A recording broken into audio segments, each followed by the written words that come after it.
رمضان كريم كريم كريم شهر عظيم عظيم. السلام علیکم ورحمۃ اللہ وبرکاتہ. الحمدللہ والصلاۃ والسلام علی رسول اللہ. ہم نے بار بار یہ بات کی کہ رمضان تقوی کا مہینہ ہے. تقوی کا مطلب ہم نے یہ بات کی کہ گناہوں کو چھوڑنا، اللہ تعالیٰ کی، نبی کریم علیہ الصلاۃ والسلام کی نافرمانی کو چھوڑنا. ہم نے یہ بھی بات کی کہ نفس کی خواہشات کو قابو میں رکھنا. یہ ساری کی ساری تقوی کی تعریف ہے کہ اللہ تعالیٰ نے نفس کے اندر خواہشات رکھی ہیں، اس کو حدود کے اندر اندر رکھنے کا نام تقوی ہے. اگر حدود سے باہر نکل جائیں گی تو یہ گناہ ہو جائے گا. ہو سکتا ہے اللہ کرے سب لوگ ہی ایسے ہوں کہ انہوں نے ان باتوں کو سیریسلی لیا ہو اور اس رمضان میں اپنے اوپر محنت شروع کر دی ہو آلریڈی. اگر نہیں شروع کی تو شروع کر دیں، کیونکہ رمضان کا مقصد ہی تقوی کا حصول ہے. تو کوئی بندہ محنت تو کر رہا ہے، وہ چاہتا ہے کہ میں اپنے نفس کو اس کی حدود کے اندر رکھوں، میں اس کو اس کی خواہشات حدود کے اندر اندر ہی پورا کرنے دوں، اس سے باہر نہ نکلوں. لیکن اگر ایک بندے کو پتہ ہی نہیں ہے کہ نفس کی حدود ہیں کیا، نفس کی خواہشات کی حدود کیا ہیں، تو وہ کیسے اپنے آپ کو اپنے نفس کی خواہشات کو اس کی حدود کے اندر رکھے گا؟ اس کی مثال ایسی ہے کہ جیسے ایک انسان موٹر وے پہ جا رہا ہے اور موٹر وے کی speed limit 120 kilometres an hour ہے، فار ایگزامپل، مثال کے طور پہ.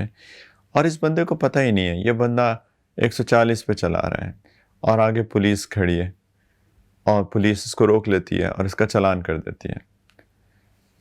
یہ پوچھتا ہے کہ جی آپ نے چلان کیوں کیا؟ اس نے کہا آپ حدود سے تجاوز کر رہے تھے. اس نے کہا جی کیا حد 150 نہیں ہے؟ میں تو 140 پہ چلا رہا تھا. انہوں نے کہا نہیں، 150 نہیں ہے، 120 ہے، آپ حدود سے تجاوز کر رہے تھے، اور اس بندے کو چلان کر دیتے. اب یہ بندہ اپنی طرف سے کوشش کر رہا ہے، اپنے پہ قابو رکھا ہوا ہے کہ میں نے سپیڈ لمٹ سے زیادہ نہیں گاڑی چلانی، 140 تک اپنے آپ کو محدود کیا، لیکن اس کو یہی نہیں پتا کہ حد ہے کیا. تو اس کی ساری محنت بیکار گئی.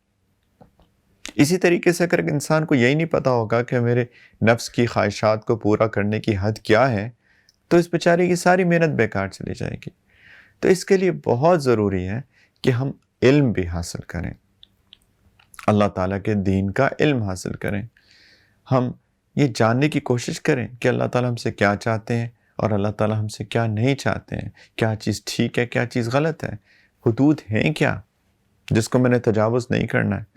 تو اس کے اوپر بھی ہم سب نے انشاءاللہ تعالیٰ محنت کرنی ہے. ایک نیت کر لیں، اس رمضان میں ایک نیت کر لیں کہ میں نے اللہ تعالیٰ کے دین کا علم حاصل کرنا ہے، حدود کو جاننے کی کوشش کرنی ہے. انشاءاللہ تعالیٰ نیت پہ تو بہت کچھ ہو جاتا ہے، اللہ تعالیٰ کی طرف سے مدد آ جاتی ہے اگر نیت انسان کر لے خالصتاً اللہ کی رضا کے لیے. تو انشاءاللہ تعالیٰ اس کی نیت کر لیں اور کچھ سٹیپ لے لیں. سب سے پہلے تو ہمیں جو ہمارے فرائض ہیں نا، ان کے بارے میں جاننا چاہیے. طہارت کیسے حاصل کرنی ہے؟ اگر میرا وضو نہیں ہے تو پہلے وضو کس چیز سے ٹوٹ جاتا ہے، وضو کیا کیسے جاتا ہے. بہت جہالت ہے، بہت جہالت ہے. ایسے لوگ ہیں جو اپنی نمازیں پڑھتے ہیں اور بہت پڑھتے ہیں، عبادت بہت کرتے ہیں، لیکن ان کو وضو کرنے کا طریقہ تک نہیں آتا. یہ بالکل وہی مثال ہے، محنت اتنی کی لیکن اس کا فائدہ کچھ نہیں ہوا. وضو ہی نہیں کرنا آتا ان کی کونیاں سوکھی رہ جاتی ہیں. مثال کے طور پہ ایسے بھی لوگ ہیں، خواتین جنہوں نے کپڑے پہنے ہوتے ہیں جس سے آستینیں اوپر نہیں ہو سکتی تو اسی کے اوپر پانی پھیر لیتی ہیں، وغیرہ وغیرہ. طہارت حاصل کرنے کے طریقے نہیں آتے، نماز کا طریقہ نہیں آتا، نماز میں کون سا جسم کا عضو جو ہے وہ ڈھانپنا ہے، کون سا کھلا رہ سکتا ہے، اس کے مسائل نہیں پتہ. لمبی لمبی رکھتے پڑھتے ہیں، کبھی کبھی تہجد پہ بھی اٹھتے ہیں لوگ، لیکن چونکہ نماز کے مسائل سے واقفیت نہیں ہوتی تو کبھی کبھی ایسا بھی ہوتا ہے نماز ہی نہیں ہوتی ان کی. تو عبادات کا، فرائض کا علم سب سے پہلے حاصل کریں، طہارت، نماز، روزے کے مسائل. اسی لیے ہم لوگ یہ جو ریمائنڈرز ہو رہے ہیں روزانہ کے، اس میں کوئی نہ کوئی روزے کا مسئلہ ہم لوگ ہائی لائٹ کر دیتے ہیں، اس کو بتا دیتے ہیں تاکہ کم از کم رمضان کے دن ہے تو روزے تو ہمارے ٹھیک ہو جائیں کم از کم. روزوں کے مسائل، زکوٰۃ دینے کے مسائل، حج پہ اگر کوئی جائے وہاں کے مسائل، فرائض کے مسائل تو سب سے پہلے سیکھنے چاہیے، اور اس کے بعد قرآن کو سیکھیں، قرآن کا ترجمہ پڑھیں، قرآن کی تفسیر، قرآن میں سے جو احکام نکلتے ہیں وہ کسی علماء سے سیکھیں، نبی کریم صلی اللہ علیہ وسلم کی سیرت مبارکہ پڑھیں، تو علم حاصل کریں تاکہ ہمیں پتہ چلے کہ کیا ٹھیک ہے کیا غلط ہے۔ اس کے اوپر محنت کرنی ہے سب نے انشاءاللہ تعالی، بہت محنت کرنی ہے تاکہ ہماری جو محنت ہے وہ ضائع نہ ہو، وہ رائے گاہ نہ چلی جائے۔ اس کی ایسی مثال یہ بھی ہے کہ ایک بندہ ہے، اس نے مثال کے طور پہ وہ لاہور میں رہتا ہے پاکستان میں، اور اس نے کراچی جانا ہے، وہ ٹکٹ بھی خریدتا ہے ٹرین کا، 500 روپے کا مثال کے طور پہ ٹکٹ ہے، محنت بھی کی، پیسے بھی خرچ کیے، لیکن وہ جا کے بیٹھ جاتا ہے ایک ٹرین پہ جو کہ اسلام پنڈی جا رہی ہے، راول پنڈی جا رہی ہے۔ صرف علم کی کمی کی وجہ سے وہی غلط ٹرین پہ بیٹھ جاتا ہے، وہ کبھی بھی اپنی منزل مقصود پر نہیں پہنچ سکتا، اس کا پیسے بھی ضائع، اس کی محنت بھی ضائع۔ تو پلیز علم کے حصول کی نیت کر لیں، شروع بھی کر دیں انشاءاللہ۔ یہ جو آپ اگر سن رہے ہیں تو یہ اسی کی شروعات ہیں انشاءاللہ۔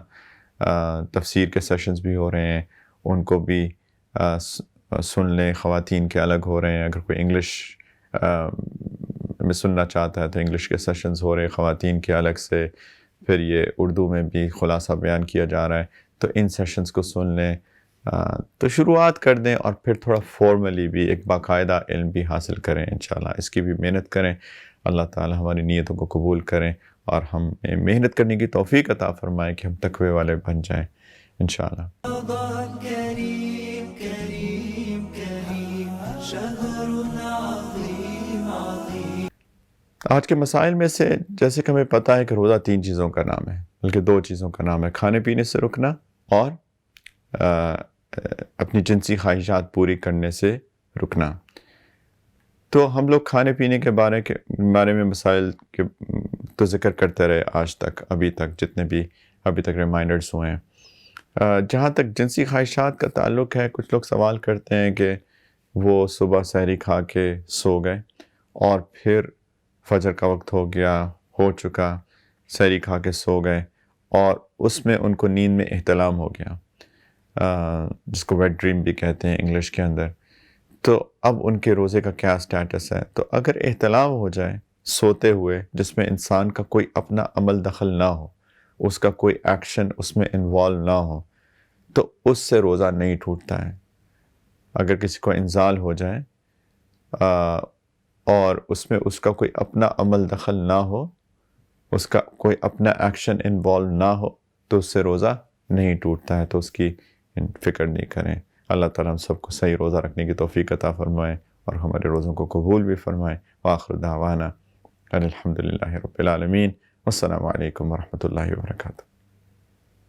رمضان کریم کریم کریم شہر عظیم عظیم۔